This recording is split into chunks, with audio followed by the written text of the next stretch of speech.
Suara Pemuda. Pertanyaan saya sederhana Pak, sangat sederhana. Apakah Bapak-Bapak Kalau tadi kita membahas salah satu tuntutan dari teman-teman mahasiswa adalah tidak masuk dalam prolegnas prioritas, akhirnya bisa dimasukkan dan bisa disahkan. Suara Pemuda.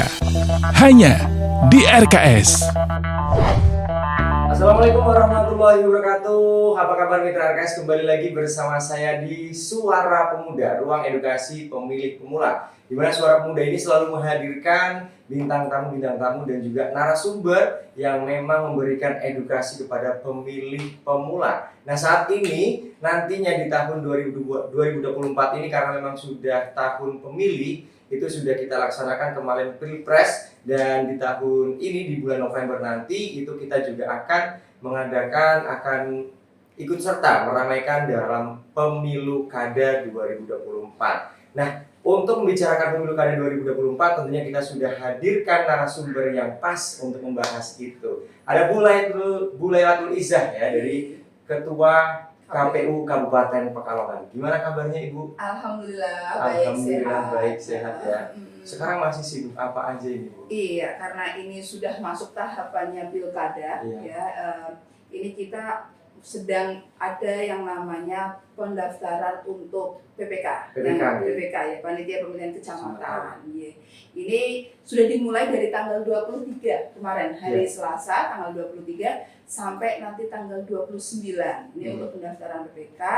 Jadi mungkin ya ini apalagi ini untuk pemuda ya, ini betul, pas banget. Jadi, saya undang seluruh pemuda Kabupaten Pekalongan untuk bisa ikut berpartisipasi dalam penyelenggaraan. Jadi penyelenggara pemilu ini sekarang tahapannya adalah pendaftaran PPK. Monggo yang berminat untuk menjadi penyelenggara ya, menjadi bagiannya dari KPU, ikut mensukseskan pilkada ya, nanti yang akan digelar tanggal 27 November 2024 ini. Ini masih ada kesempatan dibuka. Kalau pengumumannya bisa dilihat di medsosnya KPU ya, di FB, di webnya, terus kemudian di situ ada persyaratan-persyaratan. Kalau pengumuman kita dari tanggal 23 sampai tanggal 27, tapi untuk pendaftarannya dari tanggal 23 sampai 29. Seperti itu. Nah, tadi ketika Bu Izzah bilang medsos KPU, kemarin kan sempat kena hack ya Bu? Betul. Sekarang gimana, sudah aman? Nah gini, kalau kemarin kita dapat musibah, IG-nya kena hack, kemudian kita tutup IG tersebut, kita bikin yang baru. Jadi kita sudah laporkan juga ke KPU RI kan ya, seperti itu. Jadi ini masih proses. Yang jelas yang masih aman ada di FB, terus kemudian kita ada Twitter juga, dan yang webnya monggo lah masih ada. Untuk medsos kita, yang lainnya masih bisa diakses seperti itu. Berarti sementara untuk Instagram ini ditutup sementara? Iya, sementara. Nanti akan kita ganti. Yang lebih aman berarti ada di Twitter, website, sama FB. Betul. Jadi ini penting banget ya, jangan sampai termakan, karena beberapa hari yang lalu itu ada masa KPU kok buka giveaway iPhone gitu ya. Kan saya juga mau. Saya juga mau kalau itu ya.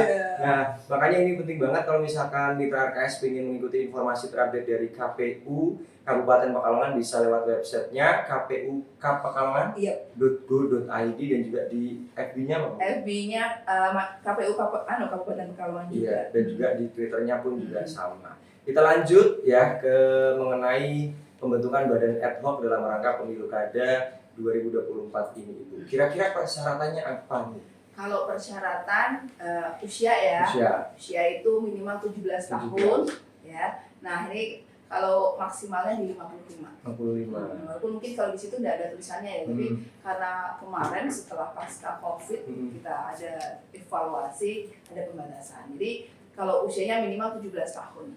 Nanti yang sudah berusia 17 tahun bisa bergabung menjadi badan ad hoc-nya KPU.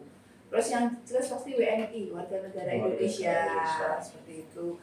Terus berdomisili di Kabupaten Pekalongan, disun juga dengan KTP-nya. Nah, yang beda dengan Bawaslu, kalau di KPU itu dia mendaftar sesuai domisilinya. Seumpama kayak Mas Reza, rumahnya mana? Saya Gandarum. Gandarum berarti kan Kajen. Iya, Kajen. Nah, seumpama berminat untuk mendaftar PPK, yaitu daftarnya untuk di Kajen, seperti itu. Itu juga dengan teman-teman yang lain, nanti disesuaikan dengan KTP-nya.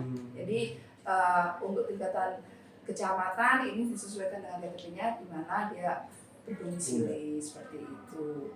Kalau untuk berkaitan berkas-berkas yang diperlukan Ibu? Oh ya, berkas-berkas yang diperlukan kita kan nanti untuk pendaftaran lewat aplikasi Siakba. Oke. Nah, itu nanti di formulirnya kan bisa download di situ. Nah, kemudian ada beberapa berkas dukungannya juga seperti ijazah, fotokopi ijazah ya, seperti itu. Nah, kemudian surat keterangan sehat. Nah, ini yang mungkin harus kemudian ke Puskesmas ya, harus ada surat keterangan sehat. Di situ juga ada keterangan gula darah sama kolesterol. Iya. Saya soalnya pernah mendaftar itu, tapi yang PPS. Iya, itu sama. Hampir Kalau persyaratannya itu sama sih ya, baik PPK, PPS, KPPS itu sama untuk surat keterangan sehat itu. Kalau sekarang ditambahi itu, kalau dulu kan cukup surat keterangan sehat dari Puskesmas ataupun rumah sakit gitu ya.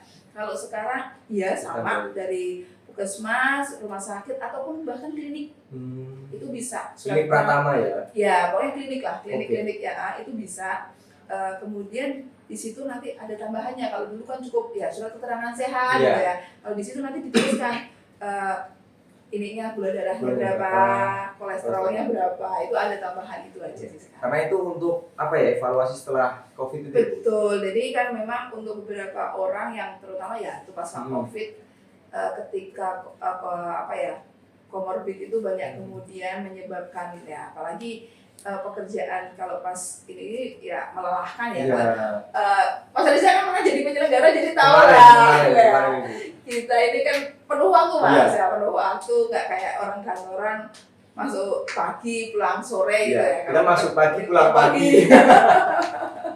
Betul gitulah. Itu butuh benar-benar fisik yang sehat ya. Dan itu pun kita kemarin malah dapat dukungan dari Dinas Kesehatan secara umum dari Kementerian Kesehatan itu kemarin ada menjelang pemilu itu kan beberapa kali teman-teman baik itu PPK, PPS, KPPS itu kan diajak untuk senam bersama. Itu kan yang Wamil itu katanya sempat berangkat ke Bandung itu nih Bu.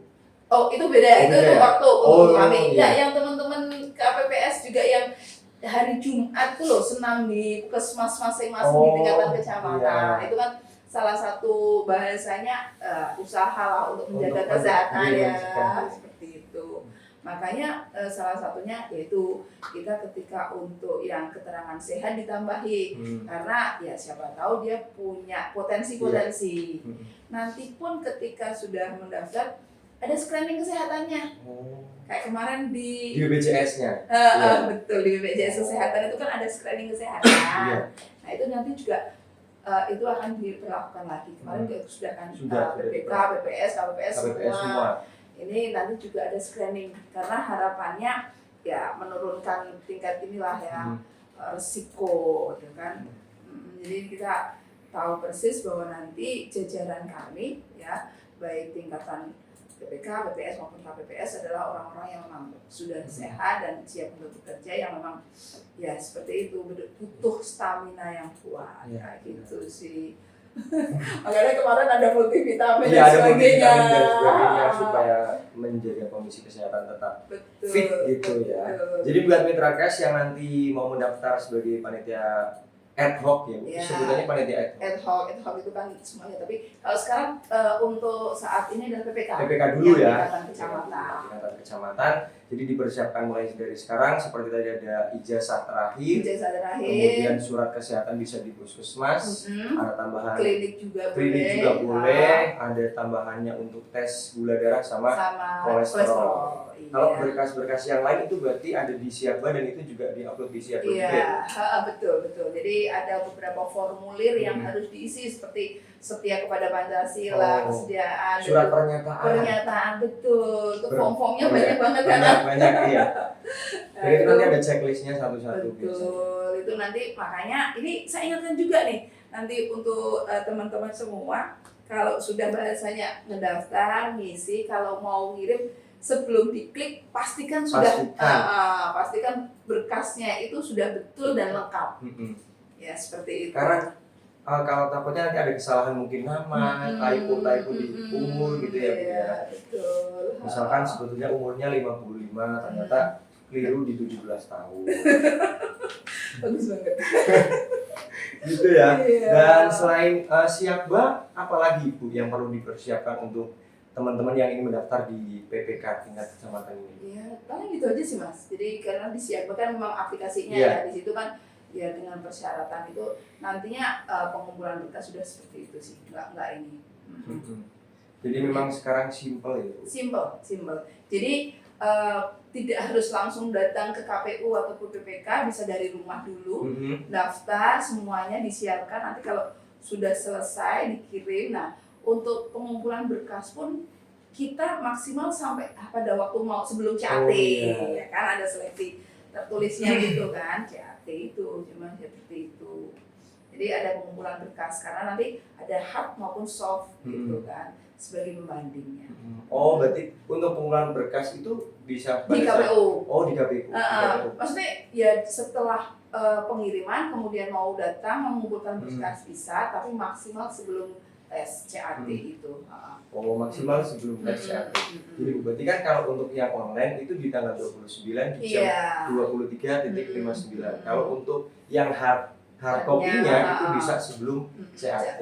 Berarti tahapannya setelah nanti pendaftaran, kemudian pengumuman administrasi gitu ya Bu? Nanti pengumuman administrasinya sih di tanggal 4 Mei. Tanggal Karena kan 4 Mei. jadi pendaftaran sampai tanggal 29, nanti itu kemudian ada penelitian. Penelitian itu sudah dimulai dari sekarang. Jadi kita sudah mulai nyicil Mas. Apalagi kan kalau untuk PPK kita bisa rekrut sampai 300-an. Iya. Gini, kita ada 19 kecamatan. Satu kecamatan butuh 5 kan 95 nih. Iya. Tapi kan kita memerlukan 3 kali kebutuhan. Iya. Nah, dan kalau pengalaman di kemarin di 2020 yang mendaftar tuh ya sampai hampir 500 orang. Iya, karena untuk daerah-daerah tertentu yang SDM-nya memang banyak nih, yang memang itu ya peminatnya bludak. Iya. Bludak. Nah, Iya, Bu. tapi untuk daerah-daerah tertentu yang memang SDM-nya ini mungkin ya sesuai kebutuhan saja Kajian sih. itu saingannya berat Oh sih. iya, karena SDM-nya banyak Mas. SDM-nya banyak. Jadi kalau SDM-nya yang banyak kayak Kajen, Iya. Bojong, Wiradesa, Kedung Muni, Buaran itu wah luar biasa Ya, itu. luar biasa. Ah, Kajian, dulu buaran itu memang. Iya, apalagi nanti kalau CAT kan Iya. ranking kan, Iya, di nah ranking. benar-benar sudah itu. Kalau Saya- pendaftaran kan berapa pun kita terima. Nanti pembuktiannya di CAT. Betul. Nah, berarti selain nanti itu kan sampai tanggal 29 pendaftaran. Pendaftaran sampai tanggal 29. Berarti kemungkinan ada perpanjangan waktu nggak Bu? Nanti kita lihat dari di situ jumlah pendaftarnya berapa, sudah terpenuhi atau belum. Kalau ada daerah-daerah tertentu ataupun kalau ada yang belum terpenuhi, kita ada perpanjangan. Di perpanjangan itu dari tanggal 30 sampai tanggal 2 Mei. Nah, itu ada perpanjangan. Tapi kita lihat dulu, kalau sudah memenuhi ya sudah lanjut di nanti penelitian administrasi. Kalau maksimum perpanjangannya ada nggak? Misalkan nanti setelah ternyata sampai tanggal 2 Mei ini masih kurang lagi terus perpanjang lagi. Biasanya sih ketika kita perpanjangan kita maksimalkan Mas Oke. untuk kemudian terpenuhi. Hmm. Seperti itu. Jadi biasanya kalau perpanjangan, satu kita umumkan lagi, kedua kita berkomunikasi dengan beberapa instansi yang kemudian bisa support untuk kemudian ada yang inilah seperti kayak guru itu kan biasanya kayak gitu kayak profesi guru itu kan banyak nih ya orang-orang yang jadinya itu ataupun perangkat dan sebagainya sih biasanya seperti itu. Jadi kalau pengalaman saya kemarin ketika ada perpanjangan ya sampai tanggal yang itu kita terpenuhi ya, karena itulah kita komunikasi dengan beberapa instansi yang lainnya itu sudah cukup baik dan mereka sudah biasa support gitu sih. Tapi kalau sekarang ini apalagi ini antusias nih. Ini makanya nih kesempatan bagi anak-anak muda ini ya. Nih mungkin kan biar mereka lebih lebih semangat. Tak kasih tahu bocorannya. Honorarnya itu 2 juta lebih loh. Ini kan buat anak muda lumayan lah ya. Kayak gitu, apalagi untuk yang ingin punya pengalaman menjadi penyelenggara seperti itu sih. Dan yang harus diketahui kalau PPK itu kan berarti bulanan ya Ibu. Bulanan. Nah, gitu. Lumayan lah, 8 Lumayan bulan lah. lah. Kalongan bos, 2 Iya. juta bulan per bulan mantap. 2 juta lebih. 2 juta lebih mah. Iya, langsung ya mendaftar ya. Dari tanggal berapa berarti Bu? 23 ya? 23 April sampai 29. Catat tanggalnya. Honornya lebih dari 2 juta. Iya, untuk Per tingkatan PPK. bulan untuk Iya. tingkatan PPK. Untuk tingkatan PPS nanti dulu. Iya. Kita bisa spill di sini. Iya. Oke, Iya. berarti itu honor sudah, kemudian juga persyaratan sudah, tahapannya sudah. Mungkin apa lagi ya harapannya mungkin itu? Harapannya ya ini, harapannya sih satu yang jelas untuk pelaksanaan pilkada ini nanti bisa berjalan dengan baik ya, kondusif seperti alhamdulillah kayak kemarin pemilu juga berjalan kondusif, sukses tanpa ekses. Terus yang kedua, tingkat partisipasinya. Alhamdulillah saya sampaikan kepada seluruh warga Kabupaten Pekalongan karena sudah berpartisipasi. Jadi target dari KPU RI dari nasional itu tingkat partisipasinya dari 80%. Dan KPU Kabupaten Pekalongan itu sampai 83%. Tingkat partisipasinya, jadi melampaui lah ya. Jadi harapannya tingkat partisipasi yang tinggi ini nanti tetap terjaga sampai pilkada.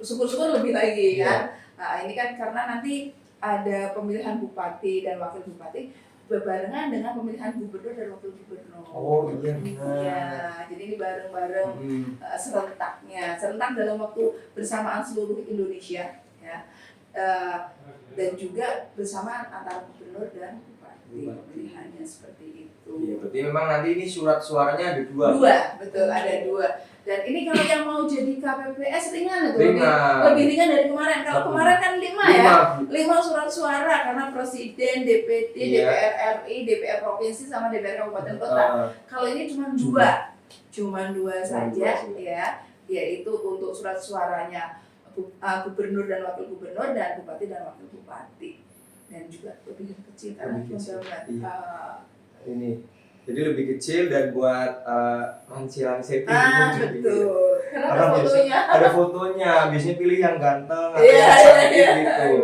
Betul. Kayak yang DPD kemarin kan pilih yang ganteng dan yang cantik kayak gitu biasanya. Nah, ini ada titipan pertanyaan dari Ibu.